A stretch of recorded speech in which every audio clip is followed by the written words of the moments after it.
Hi everyone, how you doing? It's a great Sunday evening, and it's really good to be here. So shout out to everyone who's joining us today, wherever it is that you're joining us from Facebook, LinkedIn, YouTube. So first of all, let me quickly apologize for being a couch potato this Sunday. I've had a very grueling schedule, and I just really need to relax. Okay, so apologies to everybody who's wondering why is he on the couch this Sunday. All right, so hey, it's super great to be here. I trust everybody's doing well. Let me start off by saying happy Mother's Sunday, happy Mother's Day, happy Mothering Sunday. I've heard everything today to all amazing mothers and mothers to be out there doing great and really awesome stuff.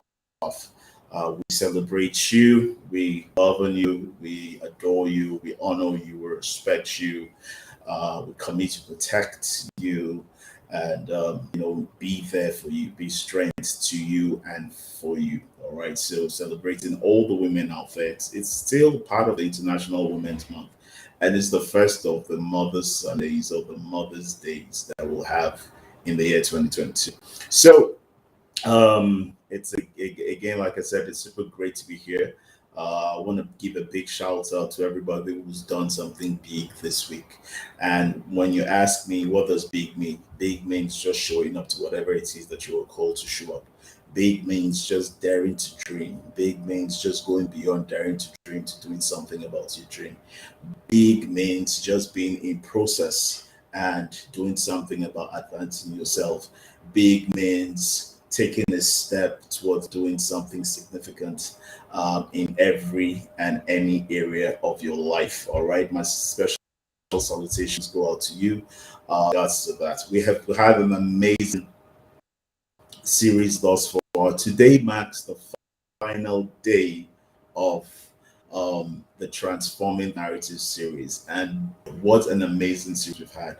We talked about all the different guests that we've had and all the different versions or episodes on the series that we've had have been simply amazing. And I certainly want to salute all the guests that have come in thus far. Last week we had fire in the house. They had fire in the house. A massive shout out to Tito, to Nancy, and to, of course, to Stephanie for showing up and just pouring from their hearts. Talking about women and the role women do, building up the girl and the boy child, and all of that, and said breaking the bias. Very enriching conversation around that. Before that, we had an amazing time with Sean, David, Amusi, the Steel Dad, and we talked about have that conversation about mental health. Kim would say it's good to see you too. Thank you for joining us. All right, we had that enriching conversation about mental health. And I like that Steel Dapper said it was really amazing to just share heart, speak from the place of his vulnerability, and such profound impact. And how do I know that impact was by the correspondence, by all the messages that we got over time, and people sending in messages on different platforms that we're on in the course of the week. All right, so it's super amazing to see that as well. And then of course, all the other episodes that we've had transforming the narrative series, it's just been phenomenal. It's just been phenomenal, and it's certainly something that I'm really hope able to, whether it is the media that, well, when we had Medina and Duncan join us in the studio, talking about transforming the narrative, shaping. So these are the things that we've been talking about over the past 4 weeks, and it's been very, very educative. Very educative. It's been very enlightening. It's been very thought provoking, and it's led and designed to shift you from just having a superficial understanding what these things are to actually critiquing, questioning, and beyond that, about ensuring that you transform the narrative in whatever sector or area that you're in, you have the power to enact a change. It will not come if you don't do something about it. Power in itself speaks of a force in a direction. So you have a force in direction. All right. So awesome, awesome time. Today is the final day of the series, Transforming the Series. And we have a very interesting topic today. Things that I had said that we'll be doing in the course of the conversation that we're going to be having today was about the power sector. And then the power. A lot of people that approached me in the course of the week said, oh, what power are we talking about? When I said, hey, we're not talking about PDP, we're not talking about APC. That's not the kind of that's not the kind of power that I'm talking about. We're talking about electricity. We're talking about power sector. Here, we're talking about the power industry in Nigeria and everything that pertains to it. Over the past, we've had issues. It was said that the national grid collapsed. It was said that there was days people have epileptic power supply in different parts of the country. Not everybody's fortunate even to 8 hours, 10 hours, 18 hours. So people even have power. So people haven't even had power for days and weeks. I put out something on Facebook the other day and people were responding. And I said in Pigeon, how lights on our side? All right, that's why I said how lights fall on our side. And people said responding and, talking and telling me how, you know, light is and giving me an idea. And some people are blessed and to have light. Some people have light for a week. Some people haven't had light for 10 days, as at yesterday. So maybe now they do, maybe they don't. So power is something that is integral to our existence, to our development, to our functioning. It's integral to our businesses. It's integral to the quality of life that we have, the quality of life that we're experiencing. And so today, in this final episode of Transforming the Narrative series, I have someone that's very close to me, my dear cousin. But he's not here in the capacity of my cousin. I mean, it's someone that I truly love as a brother. But now he's someone that has depth and a very introspective to the power story. So I'm going to be bringing him in a few seconds, and then we'll get this conversation going on. I'm really eager to share him with you. All right, to share the perspective that he has with you, and the conversation guarantees to be an interesting one. So here's what I want you to do. I want you to go ahead and share this live broadcast to on your platforms, whatever platform that you're engaging us on right here, right now. Share this to as many people as you can, and the conversation will start just about now. All right, so I'm going to run to the waiting room, and I'm going to be bringing in ANIEFIOK USORO. Yep.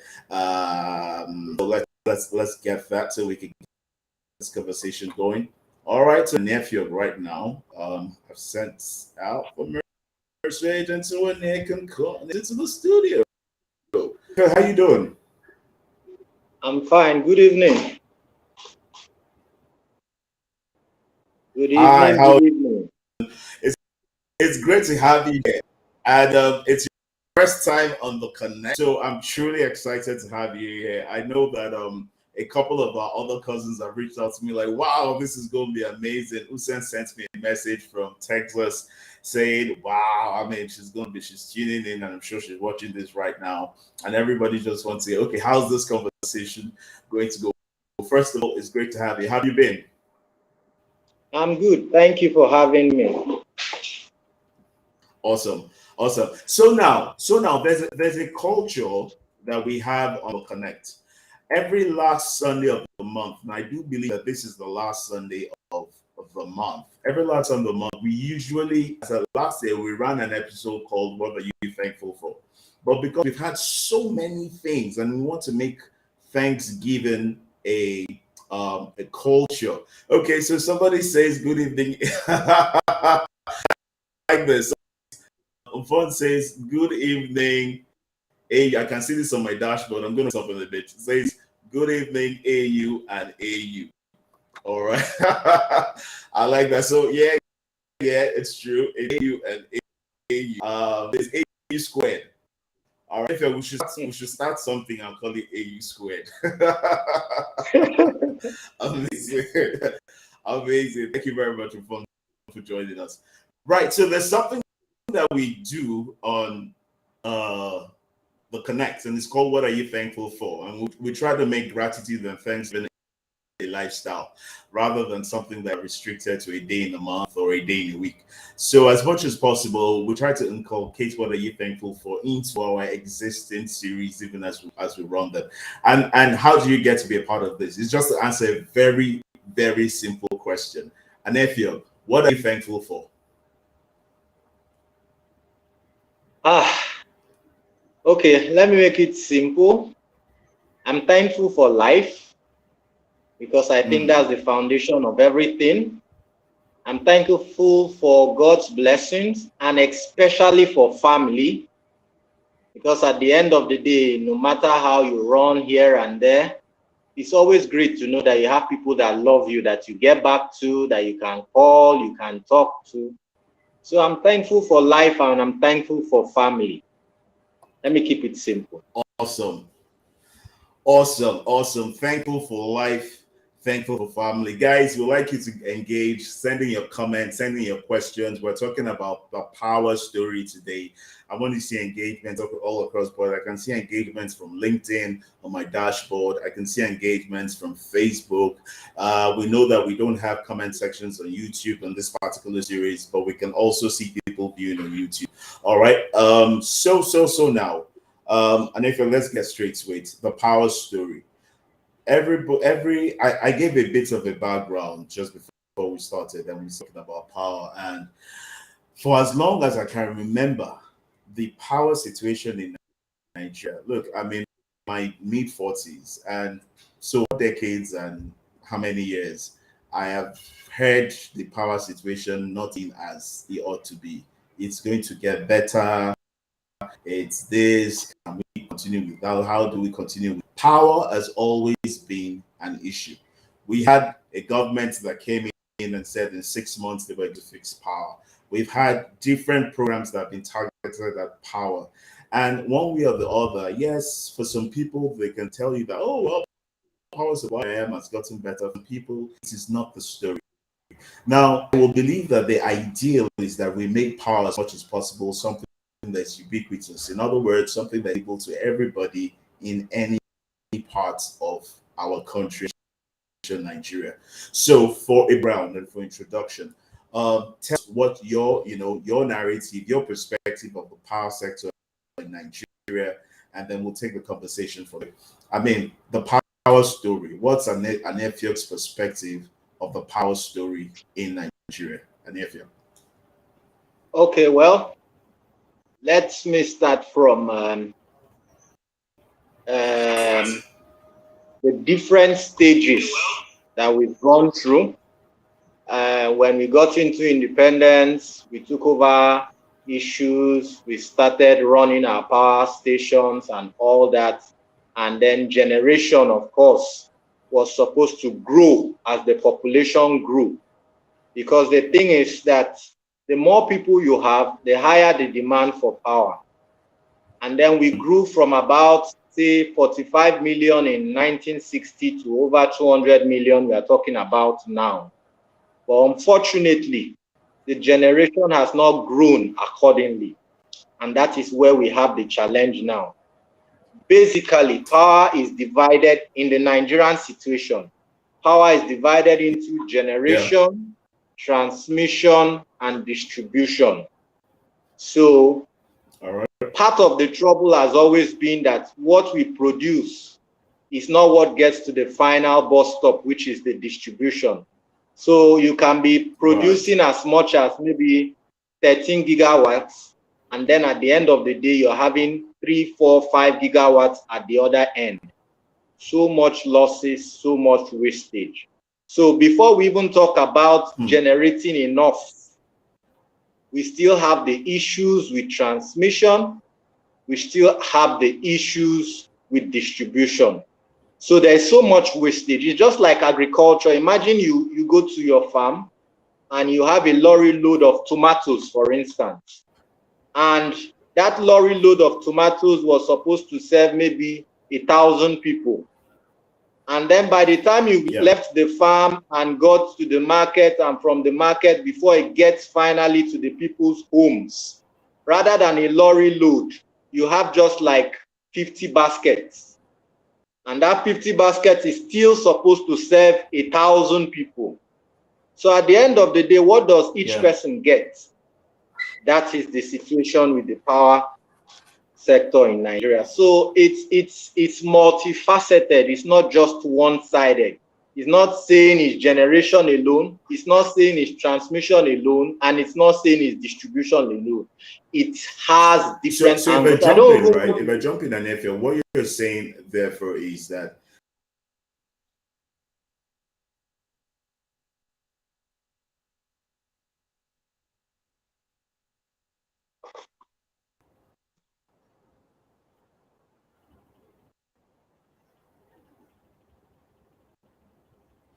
okay, so ANIEFIOK, sorry about that. I think there was some sort of glitch in transmission, but all well and good. Okay. What I'm just trying to reiterate some of the things that you've said, all right? And this is that, look, we have multifaceted issues with power in Nigeria. It is not just about generation, it's not about transmission, and it's not all about distribution. So we have challenges in generation, right? Do we even generate enough to even start with? Do we transmit enough? What issues are there in? Because what I would like you to do is to take one after the other. What are the issues with generation? Do we even generate enough? What are the issues with transmission? Clearly, distribution, which is really what just affects the everyday man. I mean, if you generate everything under heaven, but you don't have the right or appropriate channels to be able to distribute to me, then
I can't hear you.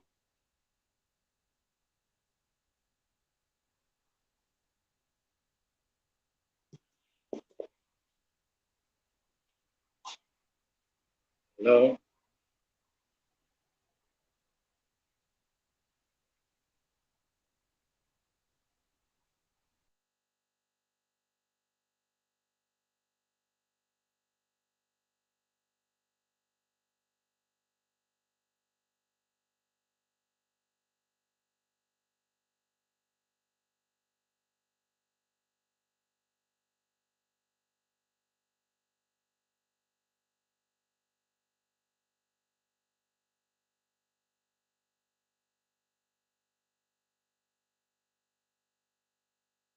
Okay, I don't know if you can hear me, but I can't hear you. But your question was to find out what the solution is. Can you hear me now? Your question was to find out how we go about it. Okay, I can hear you now. So your question was to find out how we go about it. Is it generation? Is it transmission? Is it distribution? Okay, hold on. First of all, let me apologize. We had a bit of internet glitch. I also need to do a transforming the narrative about internet as well. So this is a live recording. We had the network glitch, and I was literally thrown out of the studio. All right, amazing. But we are back now. So ANIEFIOK say that the power sector in Nigeria. I was just reiterating that the power sector in Nigeria is multifaceted, and then the three phases or stages are where generation, transmission, and distribution. And one of the things that you said is that look, we have multifaceted issues. These issues speak to this is not just generation. Are we even generating enough? Problems with distribution. Are we even transmitting? It's not just problems with transmission. Are we even transmitting it? It's not just problems with distribution. Do we have challenges with what are the challenges with?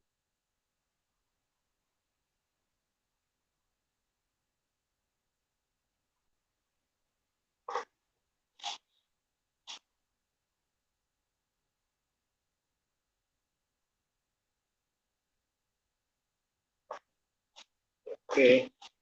I think while we wait to hear back from you, I'll just try and give my answer to what I think your question is.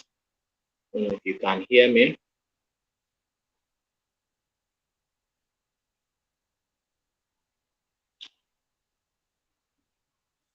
So,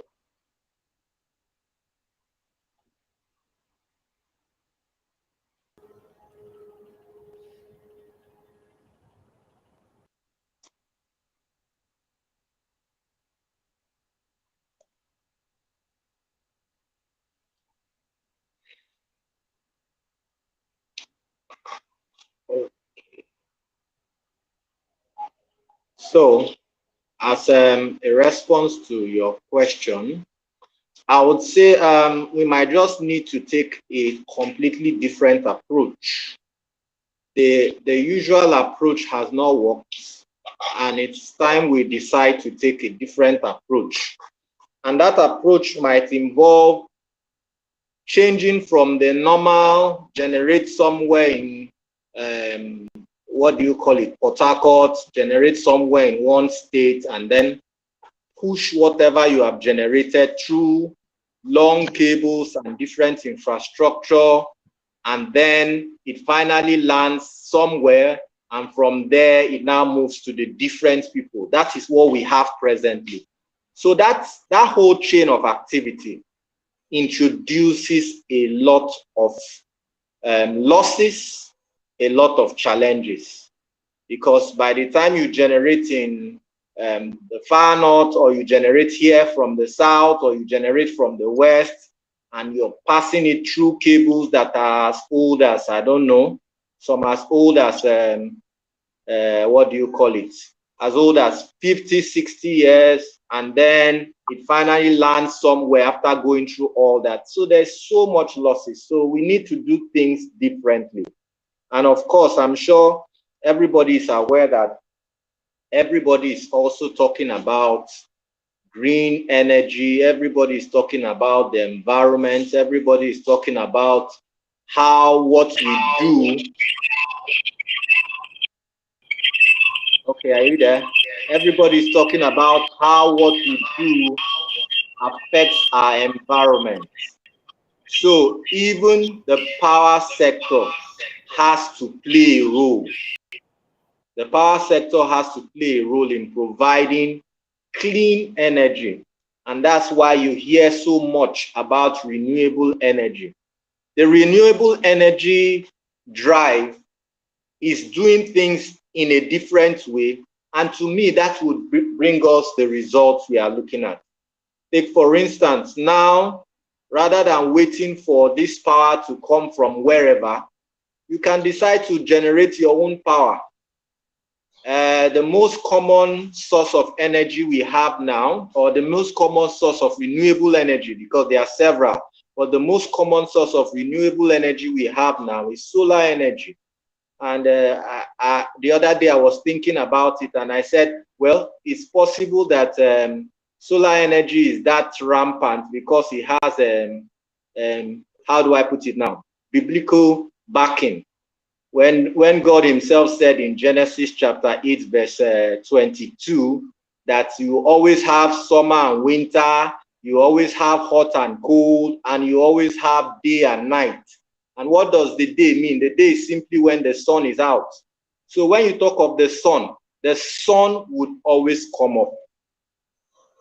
Whether it's in Nigeria, whether it's in whichever country, the sun will always come up. So it's always readily available. And that is why you hear solar this, solar that. So when you talk about what to do, I think what to do is to do things differently. We can't keep doing the old things and expecting things to change. I don't want to talk about the political side of it. I don't want to talk about the, what do you call it, the way things are managed and the different companies and what they do and what they don't do. I mean, all that, we can bypass all that. Okay, hold All on. that headache. And if hold on for a second, I want to declare that I want to know that you can hear me clearly. I I'm hearing literally you. had to come in on a separate device clearly. I can hear you clearly, yes. Awesome, awesome. Okay. Again, apologies to everybody for the glitches that we've had, and I'm glad that you were talking about. I heard you talk about the different options that are available and how we can do things differently. So I just wanted us to get back on track, and then we'll continue from where you stopped. So I was saying before I got yanked out of the studio that look, first things first, we recognize that there are challenges across board, right? Like you rightly said, the issues are multifaceted. But then again, we're also looking at how can we in our own way, by doing the things that we do, take responsibility and be able to create alternatives that are available to us, develop systems that can work for us, and ensure that, look, regardless of what may be going on in the power sector, as it were, that we still have a certain level and quality of living. Now, with that understanding, right, we now have to looking at the concept of reusable energy. We're looking at solar energy, and we're looking at everything around that. Now, if there's anything I had missed while out of the studio, here I am. But I think that I've captured so far what we've talked about up to this point. Yeah, ANIEFIOK, is that right? Yes, yes, you're on track. Okay, excellent. Excellent. So now, right, there's also something instructive that you said that I really like, and is the fact that, look, you don't want to go into the politics of all of this. And I'm really, anyone that knows me knows that I'm not even in much as there's a sure that the right kind of structures are put in place, right, as a nation, but we also have to be able to look for alternatives that work. As technology made these alternatives possible, yes. Are these alternatives available? Yes. But are people duly and well enlightened about what these alternatives are? My answer or my own submission will be no, because people keep looking at the national grid. I talked about how the national grid literally went comatose just a few days ago, and certain states in the country were thrown into darkness. Somebody made a comment on Twitter and said, "Not today." let me speak in pidgin now day, as in we have not had light for, so we did not even know that so the grid was even working. You understand? So the grid was even working. We didn't even know the grid was working. So now that you're announcing that the grid is not working and you're trying to rectify it, what now happens to us that we haven't even had any kind of power for, say, 2 months, 2 weeks, 3 weeks, 10 days, 15 days? And so now what we are doing is having this conversation whereby we're now looking at what alternatives can we have that, is one, easily available, two, relatively accessible, or rather relatively available and relatively accessible to the general populace. So I will now hand over to you, because that's the part that's what you were talking on. But I just wanted to bring myself up to speed, and then also bring anyone else that's just coming in and joining us at this point up to speed as well. So Anefio, please go ahead. All right, so talking about alternatives that are available. First of all, I would like to say, like I was saying earlier, that we are not just trying to solve one problem and create another problem in the process. Because it's possible to solve the power problem, but have issues maybe with our environment and with our health and all that. So, because if you want to look at it, people have been solving the power issues in their own way, but the trouble has been, what was the side effect? What was the effect of these solutions on the environment? What was the effect of these solutions on their health? So we want to be smart about what we are doing, and that is why there's so much emphasis on clean and renewable energy. And what does this clean and renewable energy mean? To some people, it might just be grammar, the raining grammar that is on the street. But clean energy simply means energy that does not produce a byproduct that is harmful to the environment. A byproduct that is harmful to the environment. You can even go and say, you can go ahead to say byproduct that is also harmful to your health. That is when you talk about clean. Then when you talk about renewable, renewable simply means that this form of energy replenishes itself, one, and two, replenishes itself at a rate that is able to meet up with demand. It's important we understand this. Why is this important? It replenishes itself at the rate that to meet demand. Okay. Yes, exactly. Because if you are replenishing yourself, or the energy is replenishing itself, but can't meet up with demand, the tendency is that you look for a supplementary form of energy. And you don't want to do that. You want to solve the problem once and for all. You don't want to have energy today and then tomorrow, because it's not meeting up with demand, you don't have energy. That brings us back to where we are already. So that is what we mean by clean and renewable energy. I just wanted to put that out so that we understand the grammar that has been going around. Now, so when we now talk of clean renewable energy, there are different forms of clean and renewable energy.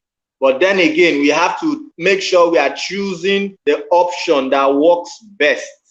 Already we know about hydro, where you had your dams, Kainji dams and all that. The water spins a turbine, the turbine produces electricity and all that and all that. That is there. Then you also have wind, where of course you have your wind propelling a turbine, and then the turbine generates electricity, and at the end of the day, the electricity flows to the final consumer. That is there. Then you have, of course, the most popular, solar or solar energy. In this case now, you now have your sun coming on your panels. Your panels now produce energy that finally gets to you as your electricity at home. So I'm just giving you examples, and I'm just trying to prove why you go one way and might not go the other way. So for hydro, it's not everybody that can build a dam. And we are looking for something that we can do as individuals. So when you talk of dams and structures that involves building a dam, we are talking of serious serious money and Yeah, serious infrastructure. that's high. Number one, high technology. Number two, high cost. Extremely high Yes. cost. Though we are having some small versions, but well, they are still experimental for now. We are having some small versions coming up every now and then. Then, of course, after hydro, for wind, yes, wind is a bit in between because to some extent, people are trying it out and it's working for them. But the trouble with wind is when you talk about power in terms of scale, what the one man can use, what the one business can use, it might be difficult to scale wind to work for one person. That is one. When I mean scale, I mean, okay, what is the smallest unit that you can get in terms of a wind turbine? And when you get that one unit, where do you place it that can serve just an individual? So that is what I mean by scale now, bringing it to the level where it works for me and works for you and works for the man next door. Then, of course, in heavily built up areas, you have the trouble of wind not gathering the speed that is required to generate this electricity we are talking of.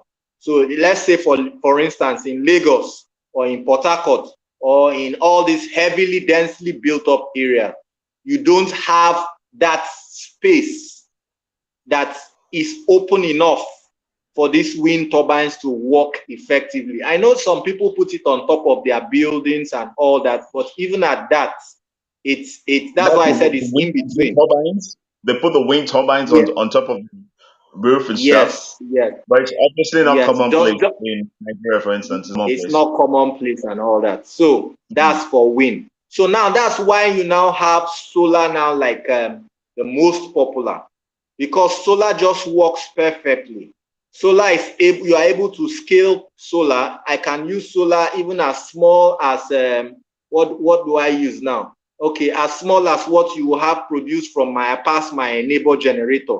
You can come that low and you can go to whatever extent. You can go as far as 1 megawatt. 1 megawatt is able to power a whole village. Let me just use that as an example. So you can have it as little as possible and you can have it as large as possible. There has always been this misconception that solar energy is energy, but it no go carry my iron, no go carry my fridge. It is energy, but it's not strong enough. That has always been the misconception. But the truth of the matter is that is not true. Whatever your grid can. Hold on, ANIEFIOK. Hold on, because conversation is intriguing, and thank you for breaking it down. I mean, you obviously have a teaching spirit in you. Thank you for breaking it down the way that you're doing. So before we go further, where would you think that misconception came from? Because I lie to you not. Much as I do know people that actually think in the same direction, and I'm wondering to myself, I'm asking myself right now, where did we get that from? Where would you suppose that misconception came from, Efio? Okay, so in my thinking, this is my opinion now. In my thinking, there are different sources of this misconception. One could be that when you look at the infrastructure that you have from the grid, you have those poles, you have those big cables, you have the transformer big and seated and it's humming and making some serious noise. And then you now have this stuff that is just small on your roof, and then a small box maybe in your house, and you're like, just from the size alone of what you see, you feel, this cannot compare with this. Or if you have your generator large and really making some good noise, and you know that so that's talking about the physical things. Talking about the physical things that you see. That could be one of the sources. The other source is that, to be fair to many people have had bad experiences with trying to go from the usual source of power to solar energy. And these bad experiences have been as a result of possibly meeting the wrong people. You see, when the whole solar thing came up, so many people went into it without knowledge of what they were going of experimenting going on, and this was at the expense of the man that was paying for this electricity. So when these things failed, the concept was that it failed because it was not powerful enough. Rather than it's failing because the person that went ahead to install it or to design it did not know what he or she was doing. So with those experiences from different corners, people just conclude, I've tried this thing. It's not like the grid. Remember what I also said about the physical things you see. So these are, to my own opinion, the sources for this misconception. Right. The things you see and the bad experiences that people have had. And of course, you know what they say, experiences cannot be wiped out overnight. It will take time for people to actually see that, wow, this guy, yes, he did the wrong thing and it failed, but it actually works. There are people that are doing it right and it is working. So that is my own take on where these misconceptions came from. I don't know if that's no, that's fine. That's fine. I mean, I just needed to, because it will be something that you've thought about, but you haven't given a lot of thought to. It's something that you've noticed, because look, the reason why I try in is this, and I feel too many people are walking around with knowledge that they don't understand. And you and I know that what you don't understand, you can never maximize your advantage. So too many people just have a pseudo understanding. They have peripheral intelligence about certain things. And the next man will say, solar does not work, because he heard someone else say, solar does not work. Someone else will say, solar does not work, because, do you understand what I'm saying? So I just wanted you to, from your perspective, as someone in the industry, as someone that works with power, someone that has a deep understanding of what we're talking about, to also just critique some of these misconceptions so that people can say, because I bet you there'll be many people on this platform, and those that will watch the replay, that will be saying, oh, really? And this was what I was thinking. And until you have a stronger force, stronger, messaging that alters your perspective of the thing, you will continue to run with the wrong perspective. It doesn't matter whether you run with it for 100 years or you run with it for 20 years, you will continue to run with the wrong perspective. So that's why I threw that in, right? So now let's get back on track. You were talking about now the ability, the capacity of solar as a channel, as an alternative, that it can, number one, is quantifiable. It can deliver to the smallest scale units, up. even power an entire community. Why are our communities still in darkness? Why do we still have communities in Nigeria that are in darkness? So just take up from there, talking about the advantages of these things, because for me, this is just this is a masterclass in alternative power, man. Go ahead, nephew. Okay, so when we talk about the advantages, when you talk of solar, I've talked about being scalable, meaning it can be as small as possible and it can be as large as possible. I mentioned earlier that it is always available. The sun will shine tomorrow. The sun will shine next year. The sun will keep shining because, like I said, day and night. And when you say day, you are talking of the sun. Then again, when you talk of availability, there's availability and then there's availability at the right quantity. So when you want to harvest energy from the sun, it is as much as you are willing to. Now, you see, where we are now going to is we are going to a place where people are not just talking about putting these solar panels on their roofs and putting it on expanses of land. People are now thinking of putting it even on the water, because the water is just there, available, open wide. So it is readily available and at the quantity that anybody needs. So there is no limitation when you talk of quantity. There's no the speed is not high enough, or it is not this. It is readily available and at the quantity. But then again, I will speak to a few of the challenges that have also hindered people from going into the renewable energy space, or especially going into solar energy. Now, one of the things you hear the most after you hear things like it's not working is that it is too expensive. So when people talk of going solar, they might like the idea, but they feel that it is too expensive. And to be honest, initially it was, but things are changing. Now, when this whole craze for renewable energy came up and the solar market expanded, the cost of things like panels were really high. Solar panels were quite expensive. You just had a few people that could afford, but they have dropped reasonably. They have dropped. That is one. And then two, companies like where I work with Energy Solar. Energy Solar is basically into solar energy. Companies, because they have studied this constraint, are coming up with different structures to help people bridge this gap between cost. Even when the cost is coming down, it's not everybody that can afford it outright. It's not everybody that can just say, okay, I want maybe a 5,000 watt system, and he pays whatever just from his pocket.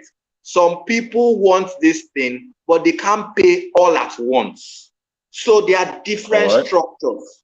Structures that allow you to pay all at once is available. Structures that allow you to pay maybe over a period of maybe 1 year, 24 months, 36 months is available. Then there's even the structure that allows you to say, I'm not interested in owning the equipment. Come, become my NEPA. Provide the power for me. I pay you based on the power you're providing. Any day I say I'm not interested again, you come, you pick your equipment, we part our ways. So you see, these are different things that companies and providers have come up with to try and bridge this cost gap. While it is coming down, there are still options that help you bridge this gap. And that is what people need to know so that they can take advantage of these opportunities that are available. So, do I go on, or you have a question? No. I want you to No. You can go on. You can go on because I there's so much that you're putting out here, and I know that for a lot of this is fresh. So I also am thinking to myself, my goodness, a lot of people will just have light bulbs going up in their head right now. Like, so why have I been in so much distress? Why have I been in darkness? Why have I struggled with power? Why have I had all these challenges? So please do go ahead, right? I want you to be as practical as you can get. I want you to lay these things out because for me, again, like I said, this is a learning curve, even for me, ANIEFIOK. This is a learning curve. So by all means, go ahead. Go ahead. All right. So you said something about being practical, and I would like to do a little demonstration, basically to make us understand how our helping ourselves, when I talk about helping yourself now, you're solving your power problem. It's not just helping yourself alone. You're helping more than yourself. You're helping your country. I know there was a time, I can't remember how many years ago, you were hearing of so many companies leaving Nigeria. And the one thing that all of them had in common was the cost of power was too much for them to sustain. So they were leaving to countries like Ghana, wherever they felt they could get this power cheaper and was more available. But if we get to a point where we can solve this problem as individuals, as small businesses, as companies, at the end of the day, what we are depending on government for might be so little that we've not only solved our own problem, we've solved a national problem. So let me just go ahead with my demonstration, if you allow me. Okay. So I hope we can all see.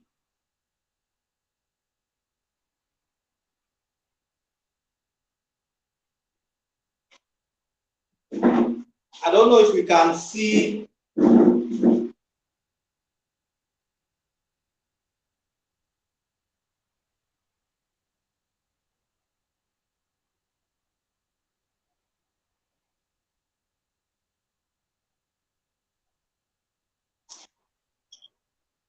So I don't know if you can see what I have here, but I'm just going to assume that we can see. Okay, fine.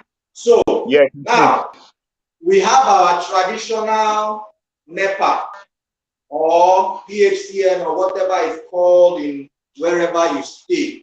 Talking about Nigeria now. And of course, it's like this. You expect that water flows. We expect that power would flow. But it doesn't flow, or it doesn't flow when you need it, or it doesn't flow as long as you need it. So it's not reliable. Then, like I said, we go ahead and decide that we will do something about it. We are not just going to get energy, but we are going to get clean energy that solves two problems, or maybe three. It solves the energy problem for us, it solves the environment problem for the environment, and it generally helps our country move forward. So Mr. A decides to buy his own solar energy and solves his own problem. Mr. B does the same thing. Mr. C does the same thing. D, E, F, everybody is solving their problem, not just by solving the problem, but solving it with the right solution that is friendly to themselves and to the environment. Everybody is solving the problem. Now, the problem gets to a point where people, individuals, have overtaken what the government is doing. They've taken their faith and their destinies into their hands. They have provided energy up to the point where the government is not even looked upon. The government is not even considered when it comes to power, because they have fully taken care of the problem. Now, what does this do? When everybody is facing the power problem, providing clean energy and providing energy for themselves, and maybe even enough for their neighbor, because there will come a time when people would provide energy for themselves and they will have excess. And that excess energy, they decide to sell it to their neighbors, like you have in some advanced countries. You even have places where you can generate 2, 3, 4, 5 times what you need. And the excess, you send it to the national grid, and the national grid takes record of what you are sending. Now you can decide to get the money value of it, or you can decide that whenever for any reason you don't have power, you're not generating power, get back what you had given to the government. Now, what happens is that we get to a point where we fully resolve the energy issue, and you can now start talking about industrialization. You can now start talking about the small businesses that are here and there doing so well. Nobody is leaving the country and going to another country because there is no power. Businesses are doing well. Unemployment is also reduced to the barest minimum. And of course, our environment is the better for it. We are not talking of ozone layer depletion. We are not talking of greenhouse gases and all that, because we as individuals, on our own, we have solved the power issue. And we have solved it to the point where the government's input becomes little or almost nothing because we are taking charge of our own destiny. And that is what I'm trying to say here, and that is what I'm trying to encourage here.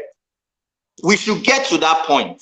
When you talk about development, when you talk about advanced countries, what is the indices for this development we are talking about? The indices is basically population and power generated. Your population is this, and you're generating more than enough power to supply to that population and even have enough. That is development. It takes off naturally. I have a business. My business is doing well because I have power. I would employ somebody. I would expand. I have a business. My business is doing well because I have power. I can think of going into manufacturing, and gradually you begin to learn all these things that we are buying from China and the rest. We begin to learn to produce them ourselves. So we have to take the bull by the horn and try to provide a solution for ourselves that works not just for us, but for our environment and for our nation as a whole. I don't know if you get what I've just said. I absolutely do. I absolutely do. It's very thought provoking because for me, every single thing must tie to. I mean, there must be a consequence. There must be an output. And I like the way, ANIEFIOK, I've got to be very candid. I like the way you laid it all out. I like the way you tied everything, all these processes to the quality of life, to development, which is at the heart of anybody and anybody that wants to move forward. If you're able to care power, either on the macro or on the micro scale, it affects the microeconomy of a community or of a space. Anything that affects the microeconomy of a space is good for the space, as long as it's affecting it in the direction.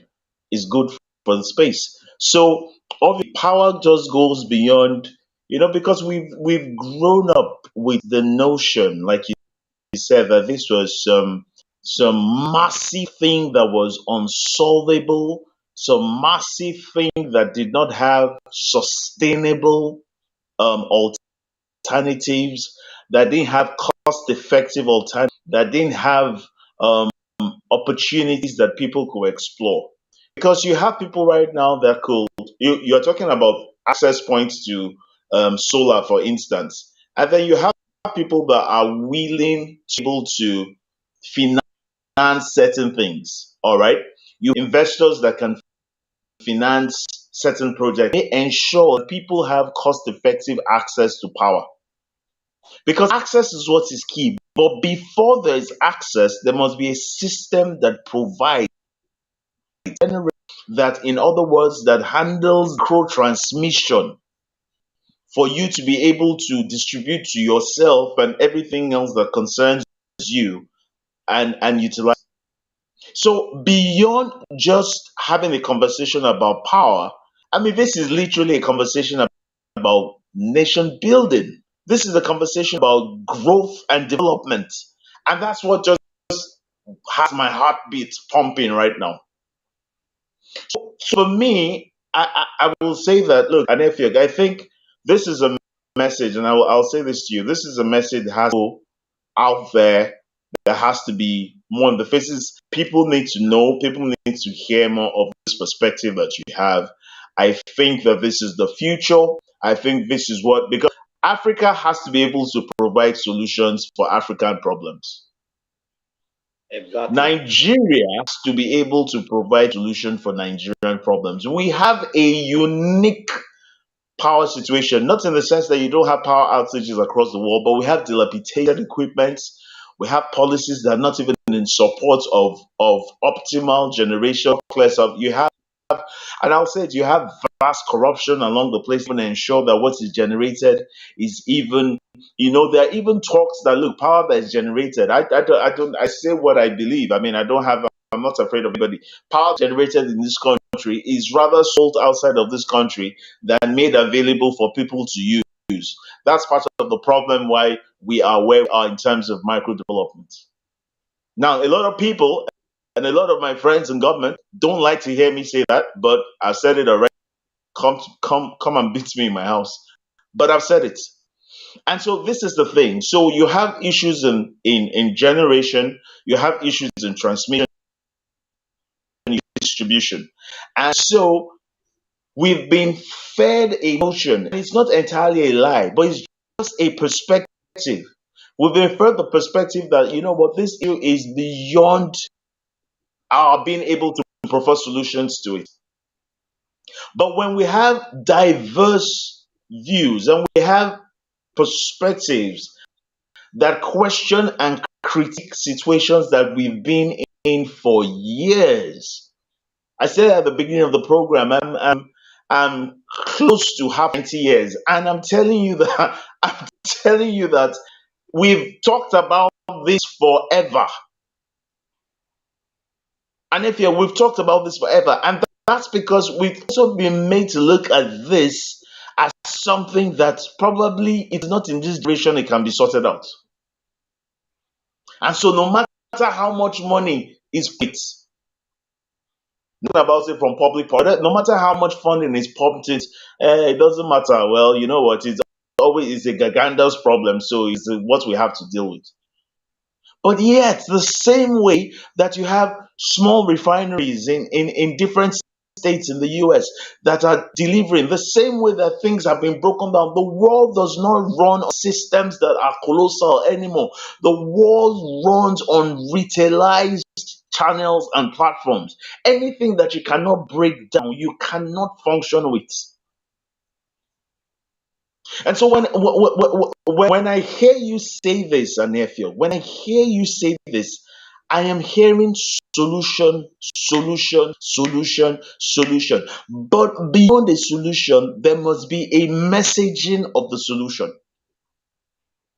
The messaging is what gets the relevant stakeholders. And you know, as I always define it, you know what a stakeholder is? Anybody or anything that can affect or is affected by what you have. As long as you can get the right messaging out there, then we can get stakeholders to understand. And understanding is where the magic happens. And when people can understand what is happening and how remedies can be available, not just on a house to house scale, but even communities can be linked. We literally will change the narrative of it. This is what transforming the narrative is all about.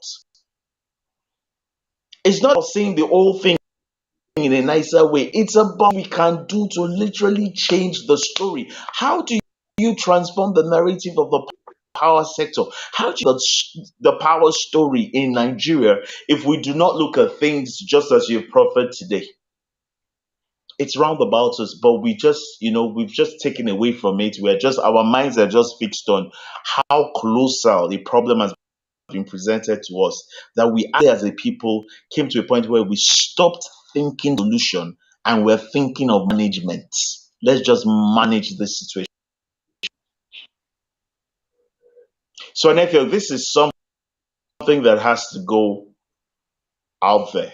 Whatever way that I can, with all the whatever network I have and whatever people I have affiliation to, this message has to go out there. It has to be scaled up. It has to be put out there. It's a way to go. Communities need to adopt this. Imagine if every local government had a project in this line. And if what do you think the skyline of Nigeria you're flying in, or you're flying into a state? What do you think the skyline? My heart breaks and I weep many times when I'm flying into a city, and sometimes all I see lights around the airport, and then I see the rest of the cities in darkness. My heart breaks. Even if the country was up.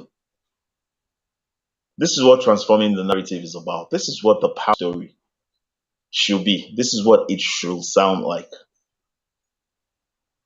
And if this is, I can't even begin to thank you enough, right? And I'm going to give you an opportunity to give your final, your closing remarks tonight. But I just want to say ahead of them that I can't just thank you enough for for this is for for being willing to share this. I can't thank you enough for the spirit to think and to be committed and to be dedicated to this.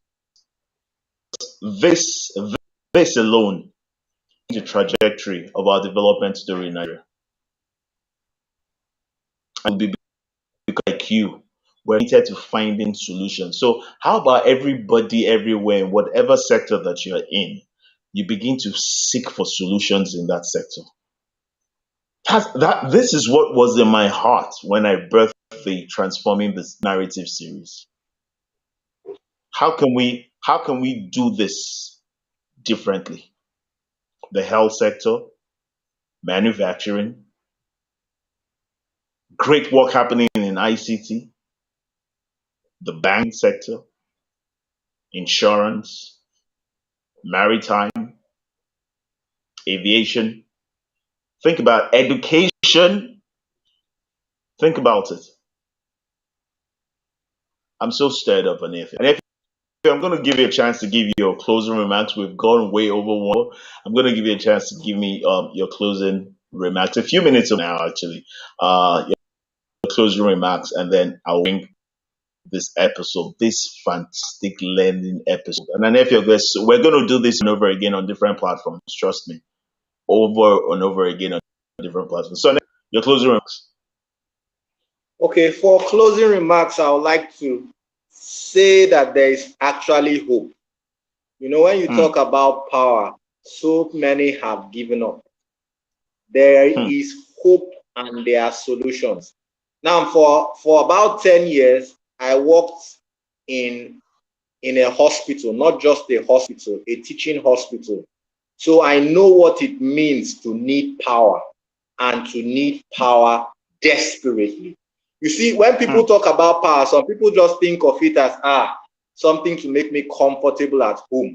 But believe you me, if you walked where I walked, power was life. Power was the difference between the man that was alive when he got into theater and the man that came out dead. Because while operation was on, power went off, and for whatever reason, power could not come back. And then you saw the desperation of these institutions looking for solutions. To be honest with you, that is what drove me into renewable energy. I thank God that I finally landed in energy solar, because energy solar is not just a solution that is the regular solution you meet, because there are other sides of it. There's the side of providing a solution but selling yourself out. And what do I mean by that? You can provide a solution which is just helping create a market for another country, while your market is being left out. That's talking about production now. Because when you talk about renewable energy, a lot of people are just buy, install, or buy, sell, install. You have to also think of produce, install, use what you have produced. That is another discussion for another day, because you have to be strategic and smart about how we go about resolving this power issue. Like I said before, you don't want to solve one problem and create another. So as you are solving the problem, you have to be strategic to make sure that you carefully avoid creating other problems. So where I work, they are very good at what we do as energy solar. And what intrigues me the most is that they don't just buy and sell, they actually produce. They come up with solutions that are Nigerian made. That is to me key. We don't just want to solve the problem. We want to improve ourselves in the process. So like I said before, there is hope. For anybody watching or listening that has felt, especially now that diesel is, I wonder how much. The last I checked was 700 and something. And this is diesel that was 200 and something, 300 and something. And you feel it is hopeless. People are talking of shutting down businesses. People are talking of just folding up and looking for something else to do with their monies. There is hope. There are solutions that are available to the power issues. Local solutions that are available to the power issues. All you need is information. Most of what people do is they source information from people that don't even know what we are talking about. You need information, and information from the right people. So I conclude by saying there is hope. That's how I want to end it. Fantastic. I want to thank you, for again and again. Thank you for coming up to the Connect. It's your first episode on the Connect. I can guarantee you, dear brother, it's certainly not your last episode on the Connect, right? And thank you for all the things that you shared, all the amazing stuff you shared. There is hope. And as someone who is interested in the project Nigeria, someone who's interested in not just people developing themselves, but the nation being developed.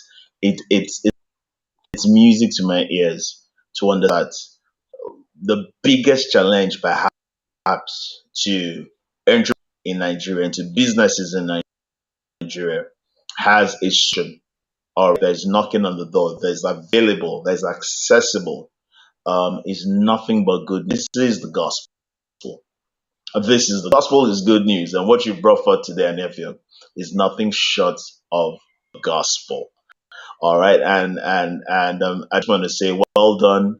I tell people many times that pay attention to your frustration, and I just listened to what you said about how you were at the teaching hospital, the things that you saw, and instructively before I go on, how people. I like what you said about how people just think of power as what they used to run their business or what they used to provide comfort for themselves, and it is the very thing that keeps one person alive. And if we're all that context, then we understand that we cannot just sit by, that even folding your hands and giving up in itself is a disservice to your existence as a human being. And so I say to people many times that pay attention to your frustration. I have birthed many things, as you know, and I have birthed many things from the place of frustration. And this message, and this is probably the assignment that God has shaped you for over the years, was birthed from the place of you witnessing such gross frustration and being a part of a system and wondering to yourself, how can these things be? And so I want to thank you, Anefio, for paying attention to your frustration. I want to thank you for saying to yourself that, look, this that I see, I'm not just going to go home and have a nice cake baked by my wife. By the way, his wife makes amazing cakes. So I'm not just going to go home and have a nice cake baked by my bed. No, you go home thinking, how can I be a solution? How can I pay attention? How can I deliver? How can I deliver? A, B, C, D. You've accepted with the situation of what is. B, that you believe that somewhere within you, around you, within and without, that there is solution. C, that you commit to being able to develop that solution and transmit that solution and communicate that solution, and that D, you deliver that solution. A, B, C, D. And this is what you've done, Anefia. I can't tell you as your cousin, not even as the host of this show, I can't tell you as your cousin how proud I am of you. And so, as much as we can do, we will do to be able to throw spotlight, throw the right kind of energy, all right, into this. We'll ensure that this gets the right kind of attention. We'll have you back on other platforms that I have access to. We will get you to continue to talk about this, continue to propagate this. Let the gospel be heard. Thank you, Sanefia. Thank you for coming and sharing your time, your in-depth knowledge, your understanding, your expertise. Thank you for sharing that with us. Thank you so much, and we look forward to having you Thank you for again having me. on the Connect. All right, guys, everyone, it's been one episode with a difference, and I gotta say, you have to be a part of it. Great to everybody joining us. We had comments streaming on screen. Time will not necessarily permit us to be able to take one comment after the other, but I see you, I read you. Thank you so much. I'm fun. There's the hashtag there is hope. Hashtag, okay, that was curated by ENGR. Hashtag there is hope. All right. Stephanie says, and fun as well, pay attention to your frustration. Okay, that's just reiterating what I said. Pay attention to your frustration. There is something in it that you need the next place that you're going to. So thank you so much for everyone that joined us on all the platforms. Those on LinkedIn, massive thank you. For those on Facebook, thank you so much. YouTube, I dug my hat for you. Thank you so much. We apologize for the technical issues that we had at some point, but it was rectified. I had to switch devices just to reach you, but we're here. Thank you so much to everyone. And next Sunday is going to be the first episode in the month of April. What shall the topic be? Get ready. We'll release and announce it in the course of the week. All right. Have a great one, everyone. Thank you, AU and AU. All right. So, and if you we're going to start our music club. It's going to be called AU Squared. AU Squared. There you go. All right, everybody. Good night and much love. All right. Good Good night, night. everyone. Yeah.